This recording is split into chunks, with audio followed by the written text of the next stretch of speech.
Shalom jemaat yang dikasihi Tuhan, jumpa lagi dalam acara Gereja Kristus Menyapa. Sebelum kita merenungkan firman Tuhan, mari terlebih dahulu kita berdoa. Bapa kami di sorga, kami bersyukur hari baru Tuhan berikan kepada kami, dan hari ini Tuhan menyatakan maksud dan rencana-Mu dalam hidup kami. Kami mau merenungkan firman-Mu, Roh Kudus memberikan penerangan dalam hati dan pikiran kami.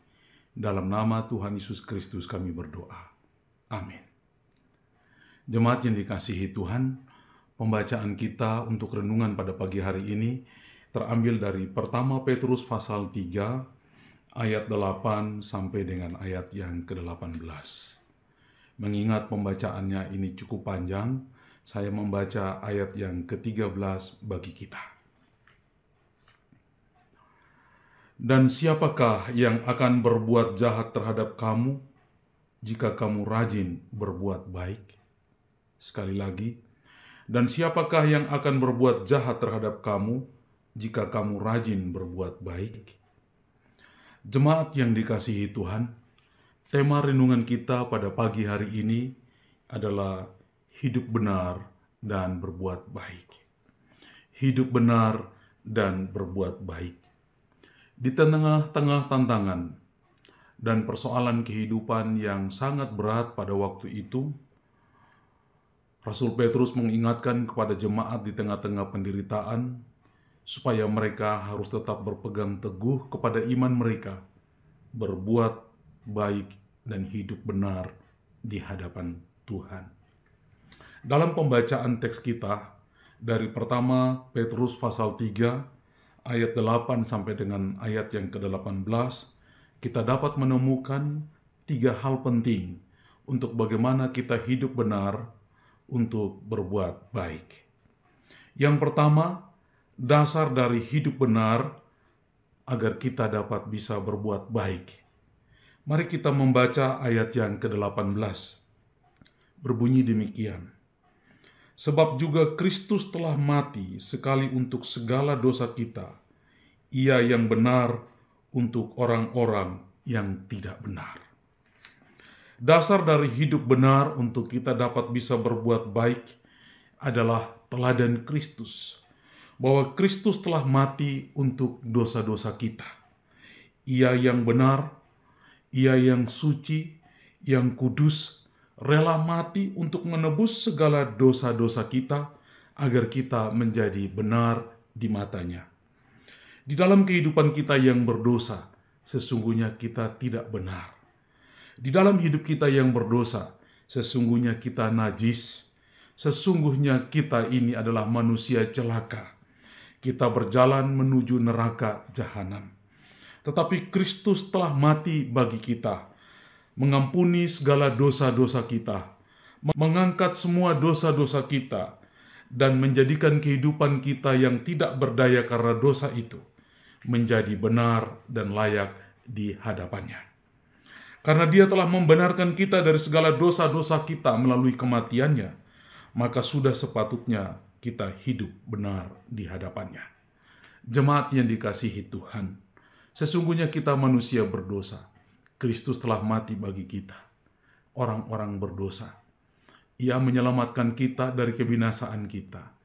Maka kita harus hidup benar di hadapannya sebagaimana Dia benar adanya.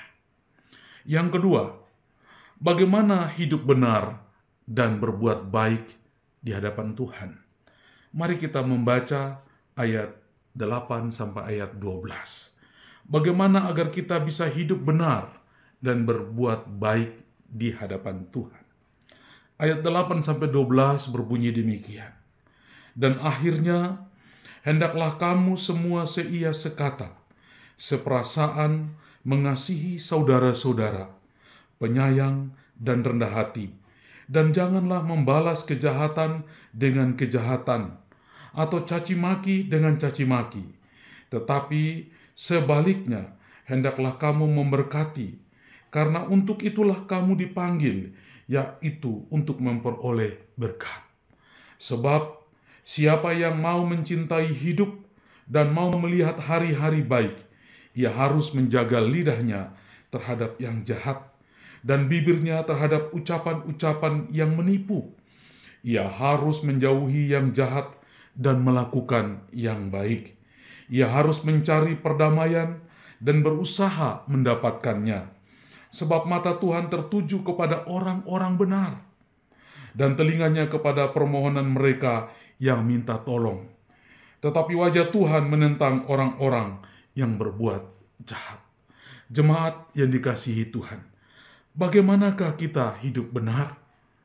Pertanyaan ini adalah praktis kehidupan kita, bahwa dalam kehidupan kita sehari-hari, kita harus melakukan tindakan-tindakan benar, sikap benar, perkataan benar, berpikir benar, dan bertingkah laku benar di hadapan Tuhan dan sesama. Apa berpikir dan bertindak benar di hadapan Tuhan dan sesama? Pembacaan tadi kita yang sudah kita baca, dia berkata bahwa jangan membalas kejahatan dengan kejahatan, atau caci maki dengan caci maki. Tetapi hendaklah kamu memberkati satu dengan yang lain, karena untuk itulah kamu dipanggil. Bagaimana supaya kita hidup benar? Jikalau kita hidup benar adalah bahwa kita ingin untuk hidup mencintai kehidupan kita. Orang yang hidup mencintai kehidupan adalah orang yang mau melihat hari-hari baik dalam kehidupannya. Jikalau ia ingin melihat hari-hari baik dalam kehidupannya, maka ia harus menjaga lidahnya daripada yang jahat. Ia harus menjaga bibirnya terhadap ucapan-ucapan yang menipu. Karena orang yang berbuat jahat, dia tidak mendapatkan hak istimewa di hadapan Allah. Tetapi orang yang menjauhi hal yang jahat dan melakukan hal yang baik, maka ia telah mendapatkan hari-hari hidupnya dengan baik. Jemaat yang dikasihi Tuhan, marilah kita hidup benar di hadapan Tuhan dan berbuat baik kepada sesama kita. Yang ketiga, mari kita membaca ayat yang ke-15 dan 16. Yang ketiga ini berbicara mengapa kita harus berbuat benar atau berlaku benar dan berbuat baik dalam kehidupan kita. Mengapa? Mengapa kita harus hidup benar dan melakukan hal-hal baik dalam hidup kita? Ayat 15 dan 16 berbunyi demikian. Tetapi kuduskanlah Kristus di dalam hatimu sebagai Tuhan, dan siap sedialah pada segala waktu untuk memberi pertanggungjawab kepada tiap-tiap orang yang meminta pertanggungjawab dari kamu tentang pengharapan yang ada padamu. Tetapi haruslah dengan lemah lembut dan hormat, dan dengan hati nurani yang murni, supaya mereka yang memfitnah kamu karena hidupmu yang saleh dalam Kristus menjadi malu karena fitnahan mereka itu. Mengapa kita harus hidup benar dan berbuat baik di tengah-tengah kehidupan Kristen kita ini? Jemaat yang dikasihi Tuhan, karena hidup benar dan berbuat baik itu adalah pertanggungjawaban iman kita di tengah-tengah dunia ini. Dunia ini penuh dengan fitnahan. Dunia ini penuh dengan hal-hal yang jahat. Dunia ini tidak menyukai kebenaran. Dunia ini tidak menyukai hal-hal baik. Dunia ini ingin untuk mau menjatuhkan orang-orang benar. Dunia ini ingin menghilangkan hal kebenaran itu. Tetapi hal untuk hidup benar, hal untuk berbuat baik adalah pertanggungjawaban kita di hadapan Allah bagi dunia ini. Dunia akan malu dengan kehidupan orang-orang benar.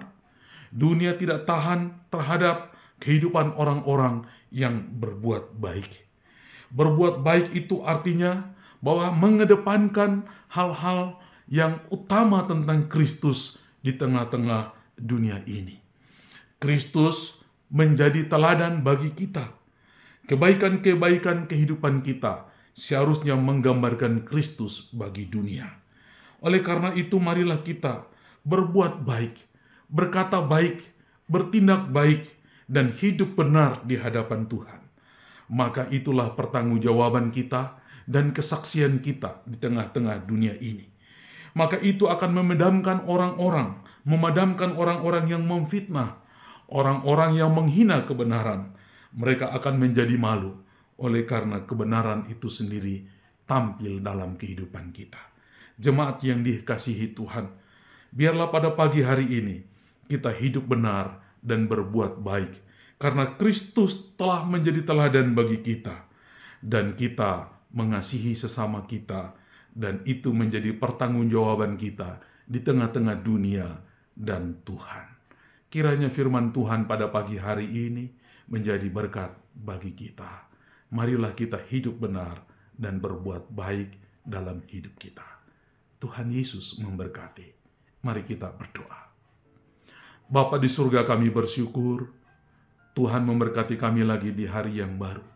Pesan Tuhan bagi kami adalah bahwa kami hidup di dalam kebenaran.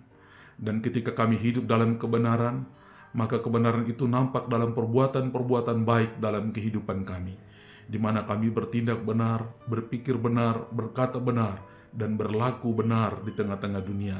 Karena itulah yang menjadi pertanggungjawaban kehidupan kami di tengah dunia. Dalam nama Tuhan Yesus Kristus, kami mengucap syukur dan sudah berdoa. Haleluya. Amin.